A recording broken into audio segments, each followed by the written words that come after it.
Bonjour à vous tous et bienvenue sur ma chaîne YouTube Bien vivre avec sa maladie.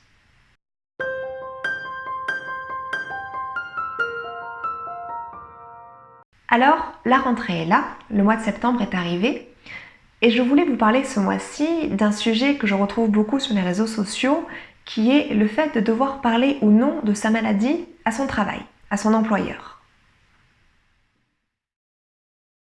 Alors il est vrai qu'il y a un grand principe qui est le fait de bien séparer la vie personnelle à la vie professionnelle. En l'occurrence, quoi de plus personnel qu'une maladie? Dans un moment comme ça, on n'a peut-être pas envie que notre employeur soit au courant de toutes les angoisses que notre maladie génère, de toutes les douleurs que nous pouvons subir la nuit. Nous n'avons peut-être pas envie d'aller parler de tout ça en place publique et d'aller complètement nous dévoiler. Quelque part, cela nous aide à nous préserver, à nous protéger, à préserver notre jardin intime en quelque sorte. Donc il est vrai qu'à première vue, il n'y a aucune raison d'aller parler de sa maladie à son employeur.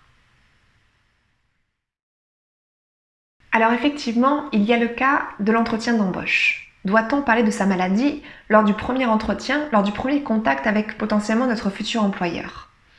D'une certaine façon, il est vrai que c'est fortement risqué de nous mettre en porte-à-faux et de ne pas avoir ce poste que nous désirons absolument. Cependant, en fonction du poste qui nous attire, il faut vraiment prendre en compte toute la caractéristique du poste et notamment les limites que nous pourrions potentiellement avoir. Par exemple, s'il s'agit d'un poste à très forte responsabilité, il faut savoir que derrière, il y aura beaucoup de tensions, il y aura de grosses horaires, il y aura beaucoup de stress. Et est-ce que nous sommes à même de subir tout cela? À titre d'exemple, je vous parlerai de mon expérience personnelle. Il y a 5 ans, j'étais très attirée par un poste qui demandait beaucoup de déplacements. Je savais que j'étais à même de les faire. Entre-temps, j'avais beaucoup appris à travailler sur mon corps, je savais mes limites, je savais de quoi j'étais capable. Je savais que j'étais capable de pouvoir gérer une certaine teneur en termes de déplacement. Et j'en avais vraiment un désir très profond. D'ailleurs, je vous renvoie à ma vidéo là-dessus qui était « Peut-on voyager avec la sclérose en plaques ?» J'ai donc fait le choix de ne pas en parler lors de mon entretien d'embauche à mon futur employeur. Pour la simple et bonne raison que mon employeur était très insistant là-dessus, sur ces déplacements-là, et si je lui parlais de cette possible limite, ou du moins l'image qu'il en aurait fait de cette limite, je suis sûre et certaine que je n'aurais pas eu le poste. Par contre, je savais que ça allait me demander de faire très attention à moi pendant ce temps-là et de voir comment moduler. J'avais la chance de pouvoir être entièrement maître de mon emploi du temps, et je pense que si ça n'avait pas été le cas, que si les déplacements avaient été imposés et que je n'aurais pas pu les choisir, je pense vraiment que ce poste-là ne m'aurait pas convenu du tout. Donc il y a vraiment cette notion-là de se dire, est-ce que je dois en parler, oui ou non, mais surtout, est-ce que ce poste-là me correspond? Par contre, si vous êtes bien installé dans votre emploi, que vous y êtes depuis très longtemps, et que bon, soit votre maladie est arrivée entre-temps, soit éventuellement vous avez décidé comme moi de ne pas en parler lors du premier entretien d'embauche et pendant des années tout s'est très bien passé, il y a un point que je retrouve qui est capital, c'est l'importance du bien-être au travail. En l'occurrence, pour moi, j'ai choisi d'en parler par la suite, pour la simple et bonne raison que le rythme a commencé à s'accélérer, que j'ai été amenée à faire de plus en plus de déplacements, certains qui étaient imprévus par rapport à l'emploi du temps stable que je m'étais mis, avec une pression de plus en plus dense, et quelque part, je commençais à me sentir un petit peu en danger par rapport à ce que j'étais capable de mettre. Et donc là, j'ai décidé de faire le pas, d'aller en parler à mon employeur. Alors comment aborder le sujet avec son employeur? Déjà, l'atout que j'avais à mon sens, c'est que mon employeur me connaissait depuis plus de 3 ans, il connaissait ce que j'étais capable de faire et il savait très bien la manière dont je travaillais. Je vous avouerai que le jour de lui en parler, je n'en menais pas large et j'en tremblais complètement. C'était vraiment me dévoiler, me mettre à nu et parler de quelque chose qui était très intime dans un milieu professionnel.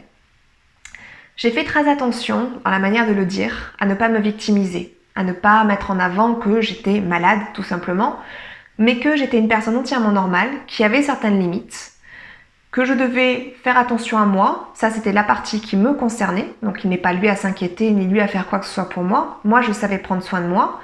Par contre, par rapport à la manière de m'écouter et de savoir ce dont j'étais capable, voilà éventuellement certains aspects que je souhaitais éventuellement mettre en place pour continuer à me préserver et continuer à faire attention à moi. Dans tous les cas, cela ne remettait aucunement en question ma manière de travailler, mon envie de continuer à travailler dans ces conditions-là et de continuer à travailler pour eux.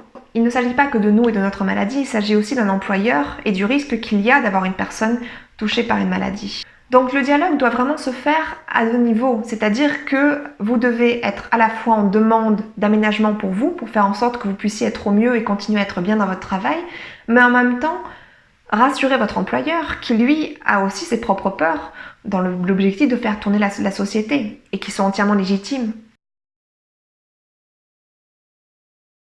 En conclusion, je me suis rendu compte que ce qui comptait avant tout, c'était vraiment la manière de présenter sa maladie au travail. Non pas forcément d'en parler ou de ne pas en parler, mais la manière dont on va se positionner. Si l'on se positionne dans la plainte comme une victime ou que l'on montre qu'on n'est plus capable de faire grand-chose, évidemment cela va faire très peur à notre employeur. Ce qui est normal de son point de vue, son aspect est de faire tourner la société. Mais si l'on y va en rassurant son employeur, en disant voilà, j'ai cette spécificité en plus, j'ai mes limites, comme d'autres personnes ont des problèmes de vue, comme d'autres personnes ont d'autres problématiques, j'ai mes limites, cela ne change rien du tout ma façon de travailler, cela ne change strictement rien et je vais continuer à travailler de la même façon que je l'ai fait. Il faudra peut-être certainement aménager 2-3 petites choses pour moi pour que je puisse continuer à me sentir en confiance et à continuer à travailler dans la même lignée parce que cet emploi-là me plaît et que je souhaite absolument continuer. J'attends avec impatience vos retours là-dessus, puisque j'aimerais beaucoup avoir d'autres avis de personnes qui éventuellement ont parlé de leur maladie au travail, qui en ont discuté avec leur employeur et quels ont été les retours et les impacts possibles. C'est la fin de cette vidéo. Si elle vous a plu, vous pouvez vous abonner. Vous pouvez aussi retrouver l'article complet sur le blog bienvivreavecsa-maladie.fr. Vous pouvez me retrouver sur ma page Facebook, ma meilleure ennemie, Bien vivre avec sa maladie. Et si vous souhaitez échanger avec moi et les fantastiques membres de mon groupe préféré, Bien vivre avec sa maladie, je vous attends avec grand plaisir. En attendant, je vous souhaite une excellente semaine, une belle rentrée, un bon mois de septembre, et je vous dis au mois prochain. Au revoir.